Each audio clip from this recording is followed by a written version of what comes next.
There's been one Republican who's been against both, and quite vocally so. Congressman Chip Roy of Texas stood on principle to kill the first bill. Everybody called him a hero. He was one of the first people to do it, long before Donald Trump did. Then he stood on principle again against the New Deal. And Donald Trump wants to punish him. I'm going to read you something I think you've been read I don't know how many dozens of times so far today, sir. Chip Roy is just another ambitious guy with no talent, said Trump. By the way, how's Bob Good doing? I hope some talented challengers are getting ready in the great state of Texas to go after Chip in the primary. He won't have a chance. Any idea why Trump and Republicans have turned on you?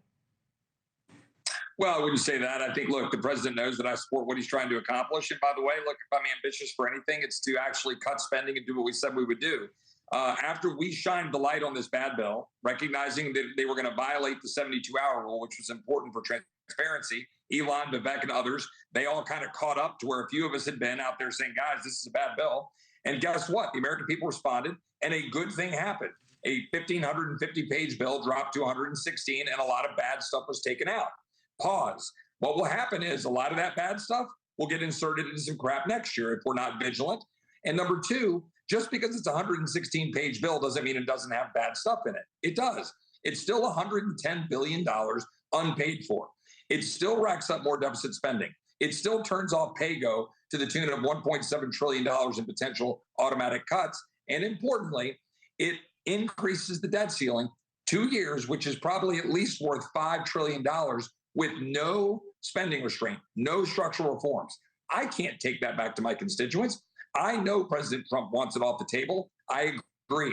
But it has to come with spending cuts and assurances that we are going to cut spending, which appropriators don't want to do.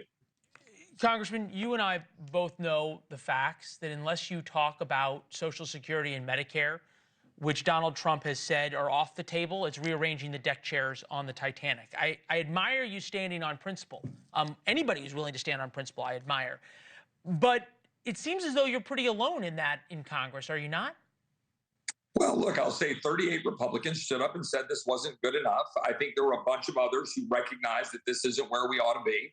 I do think that we can come together. We were pretty close this morning. We'd had some really good conversations late night last night, this morning, to use reconciliation to do what the president wants to do, which is actually deal with the debt ceiling, but do it responsibly. That is, set up the spending cuts that are necessary. Now, you identify the problem. He doesn't say he wants to do that. He's specifically said, I don't want to deal with Social Security and I don't want to deal with Medicare, which are the two things you have to deal with to, in your words, be responsible and be serious.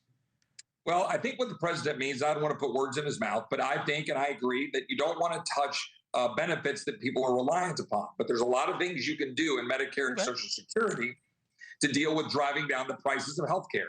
I've got legislation, for example, to empower people with health savings accounts, move the locus of power away from insurance companies and pharma and hospitals to patients and doctors. That would drive down prices of Medicare. We have lots of reforms. The President's Office of Management and Budget Director, Russ Vought, put forward a budget in the private sector that would have gone through and done a lot of reforming to Medicaid and Medicare. We can do a lot of stuff without touching benefits. And that's what we would do in addition to getting rid of the student loan fiasco, getting rid of the Inflation Reduction Act nonsense, doing what we need to do to cut spending. You're talking about real cuts. Spending to pre-COVID levels. And that's what we wanted to do. Thanks for watching. Go to joinnn.com to find NewsNation on your television provider.